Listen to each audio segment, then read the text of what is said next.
بخاری مسلم دونوں میں حدیث ہے، نبی صلی اللہ علیہ وآلہ وسلم نے فرمایا، معاذ ابن جبل کہتے ہیں کہ مجھے پیٹھ کے پیچھے سوار کیا ہوا تھا آپ نے، سواری کے اوپر، اونٹ پہ سواری چلنا شروع ہوئی تو آپ فرمایا معاذ، میں نے کہا لبیک یا رسول اللہ، یا رسول اللہ حاضر ہوں۔ فرمایا کہ معاذ میں تم سے محبت کرتا ہوں۔ ہاں تو یا رسول اللہ میں بھی آپ سے محبت کرتا ہوں۔ پھر تھوڑی سواری آگے کی، آپ نے کہا معاذ، کہا لبیک یا رسول اللہ۔ معاذ جانتے ہو کہ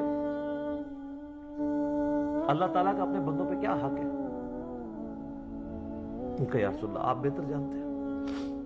آپ فرمایا کہ اللہ کا اپنے بندوں پہ یہ حق ہے کہ اس کا بندہ اپنے اللہ کے ساتھ کسی کو شریک نہ ٹھہرائے اور صرف اس کی عبادت کرے۔ اور پھر جب سواری تھوڑی اور آگے کی، آپ نے کہا معاذ لبیک یا رسول اللہ، جانتے ہو جو بندہ یہ کر لے کہ اللہ کی عبادت کرے، اس کے ساتھ کسی کو